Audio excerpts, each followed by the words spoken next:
నమస్తే. Welcome to okay TV. నిన్నటి నుంచి ఒక చర్చ ఇటు బీజేపీ వర్గాల్లో కావచ్చు, తెలంగాణ రాజకీయ అనుభవం ఉన్న ప్రేక్షకుల్లో కావచ్చు, ఒక చర్చ జరుగుతూ ఉంది.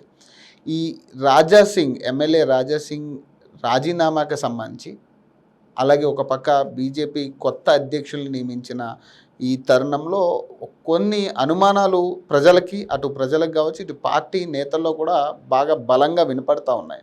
దీనికి ఇంకొంత బలం చేకూర్చేలా ఈ రాజా సింగ్ రాజీనామా అనేది కొంత తోడవుతున్నట్టుగా కనపడతా ఉంది. ఈ రాజా సింగ్ మాట్లాడుతూ, కానీ ఎంత కష్టపడి ఇవాళ లేకపోతే రేపు బీజేపీ గవర్నమెంట్ తెలంగాణలో వస్తుంది అనుకుంటాం. కానీ దురదృష్టం ఏంటంటే తెలంగాణలో బీజేపీ రావద్దు అనేవాళ్ళు చాలా జమ అయిపోయినారు పెద్దోళ్ళు. ఇప్పుడు వాళ్ళే అనుకోకపోతే మేము ఎంత కష్టపడి మా ఫ్యామిలీని రిక్స్ చేసిన తర్వాత, ఇంత పని చేసిన తర్వాత లాభం మేము ఉండవు కదా. అందుకోసం అయ్యా మీ పార్టీకి దండం, మీకు దండం అని ఒక లవ్ లెటర్ ఇచ్చి వెళ్తున్నాం. జై శ్రీరామ్. రాజీనామాకి గల కారణాలు ఆయన చెప్తా ఉన్నారు. గత కొంతకాలంగా ఆయన వీడియోలు చూసినట్టయితే ముందు నుంచి కూడా ఆయన కొంత ఈ కేడర్ మీద, బీజేపీ కేడర్, తెలంగాణ కేడర్ మీద కావచ్చు, ముఖ్య నేతల మీద కావచ్చు, కొంత అసంతృప్తితో ఉన్నట్టుగా కొన్ని వీడియోలు కూడా చేయడం జరిగింది. దానికి సంబంధించి పార్టీ కూడా ఆయన్ని బహిష్కరించిన తర్వాత మళ్ళీ పార్టీలోకి రావడం జరిగింది. ఇలా పలుమార్లు జరిగినట్టుగా చూస్తున్నాం మనం. సో కొన్ని రోజుల క్రితం కూడా ఆయన ఒక వీడియోలో చెప్తా ఉన్నారు, ఖచ్చితంగా బీజేపీ కేడర్ అనేది బీజేపీకి మైనస్ చేకూరుతుంది అనే దాని మీద ఆయన మాట్లాడడం జరిగింది. సో నిన్న ఆయన ప్రెస్ మీట్ పెట్టి ఏదైతే బీజేపీ పార్టీ కార్యాలయంలోకి ఆయన నామినేషన్ వేయడానికి వెళ్ళినప్పుడు జరిగిన కొన్ని సంఘటనలు ఆయన తీసుకుని మాట్లాడడం జరిగింది మీడియా ముఖంగా. ఆయన ఏం మాట్లాడారనేది ఒక్కసారి మనం విందాం, తర్వాత మళ్ళీ మాట్లాడదాం ఈ వీడియో. నమస్కారం. నామినేషన్ ఏనికి నేను వచ్చినాను. ఒక ముహూర్తం ఉంటుంది, ఒక మంచి సమయం ఉంటుంది. ఆ సమయం చూసిన తర్వాత నేను పార్టీ ఆఫీస్కి వచ్చినాను. ఫామ్ కూడా తీసుకున్నాను. ఈ ఫామ్లో 10 మెంబర్స్ కౌన్సిలింగ్ మెంబర్ సైన్ కావాలి, సంతకం కావాలి. ఆల్రెడీ చాలా మంది మాకు ఆశీర్వాదం ఇచ్చే అట్లాంటి కార్యకర్తలకి మాట్లాడి ఇక్కడ తీసుకొని కూడా వచ్చినాం. స్టేట్ కౌన్సిలింగ్ మెంబర్ ఇక్కడ వచ్చిన తర్వాత వాళ్ళకి ఫోన్ చేసి పోస్ట్లో ఉంటావా, సస్పెండ్ చేయాలా అని వాళ్ళకి బెదిరించి ఇక్కడ నుంచి పంపించేసినారు. ముగ్గురు మా ఎమ్మడు వచ్చినారు. ఆ ముగ్గురే సైన్లు పెట్టినారు. ఇంకా దాదాపు 7 మెంబర్స్ సైన్ కావాలి. 10 మెంబర్స్ సంతకం చేసిన తర్వాతనే మనం ఈ ఫామ్కి మనం సబ్మిట్ చేయొచ్చు. కానీ ఆల్రెడీ డిసైడెడ్ ఎవరికి ప్రెజెంట్ చేయాలి, ఎట్లా చేయాలి అని ఆల్రెడీ వాళ్ళు డిసైడ్ చేసుకొని పైన కూస్తున్నారు. కానీ ఇవాళ కిషన్ రెడ్డి గారికి, అదేవిధంగా కేంద్ర మంత్రి వచ్చిన మేడం గారికి లిఖిత రూపంలో ఒక లెటర్ నేను ఇచ్చినాను.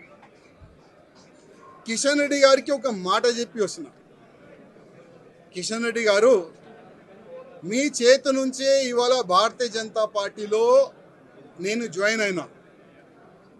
నేను నా రాజీనామా మీ చేతికే ఇస్తున్నా, ప్లీజ్ మీరు యాక్సెప్ట్ చేయండి అని ఒక లెటర్ ఇచ్చి వచ్చిన, రిజైన్ లెటర్ పార్టీకి.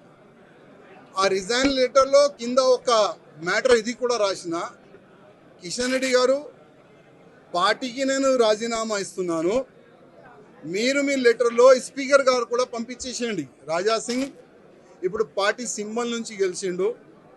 రాజా సింగ్ ఇప్పుడు బీజేపీ ఎమ్మెల్యే కాదు, ఆయనకి సస్పెండ్ చేయనని స్పీకర్ కూడా ఒక లెటర్ రాసిస్తే నేను దానికి సపోర్ట్ చేస్తాను. ఎందుకంటే పార్టీ సింబల్తోని గెలిచిన తర్వాత, పార్టీకి రిజైన్ ఇచ్చిన తర్వాత పార్టీలో అంటే పార్టీ బీజేపీ ఎమ్మెల్యే ఉండకూడదు కదా అని ఆ విధంగా ఒక లెటర్ మా కిషన్ రెడ్డి గారికి ఇచ్చి వచ్చినాను.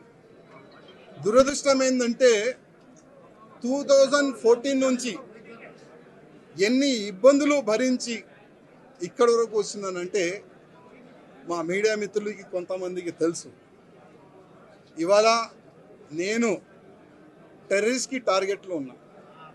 నేను కాకుండా నా ఫ్యామిలీ మొత్తం ఆ టెర్రరిస్ట్ టార్గెట్లో ఉన్నారు.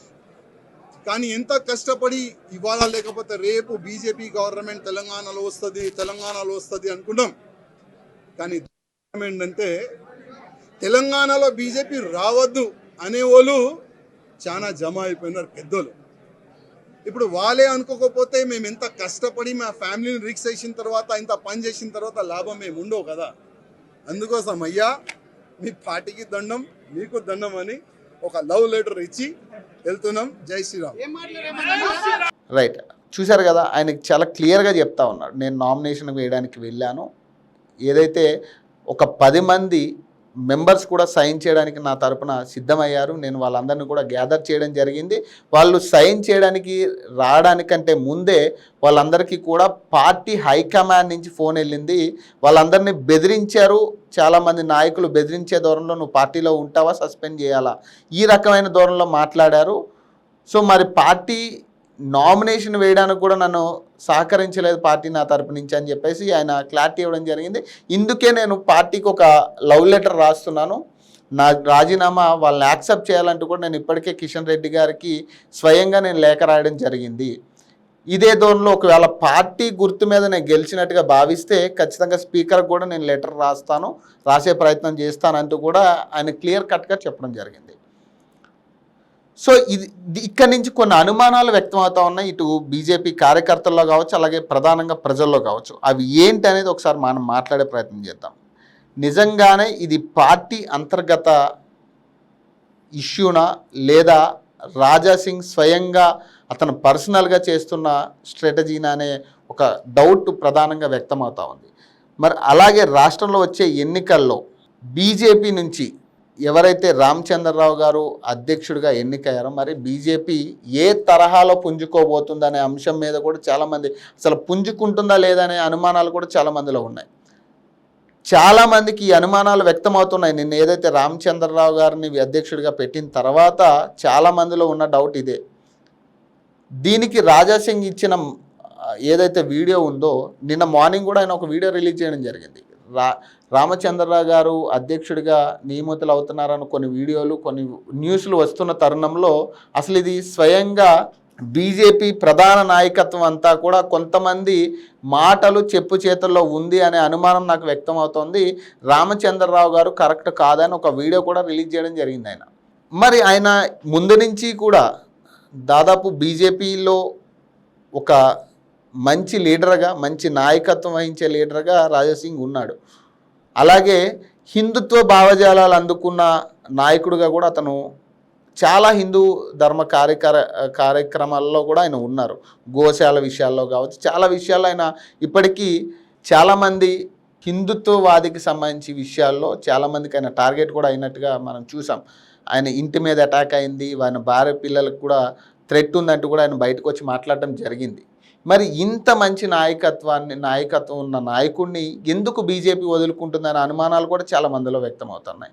ఇంకొంతమంది మరి బీజేపీ కాకపోతే మరి రాజాసింగ్కి ఇంకా ఏ పార్టీ ఉంది, ఎందుకంటే అతను హిందుత్వ భావజాలాలు ఉన్న వ్యక్తి కాబట్టి ఆ పార్టీ ఏదైతే ఉందో, అంటే హిందుత్వ భావజాలాలు ఉన్న పార్టీ ఇప్పటి వరకు అంటే అటు కాంగ్రెస్ కావచ్చు, కాంగ్రెస్లోకి వెళ్ళే ఛాన్స్ లేదు రాజాసింగ్ అనే ఒక మనకు తెలుసు. ఎందుకంటే జరిగిన విషయాలు కావచ్చు, జరుగుతున్న ఇష్యూస్ కావచ్చు, వీటికి సంబంధించి ఇప్పటికే రాజాసింగ్ కాంగ్రెస్కి వ్యతిరేకంగా చాలా విషయాల్లో పోరాడిన వ్యక్తి.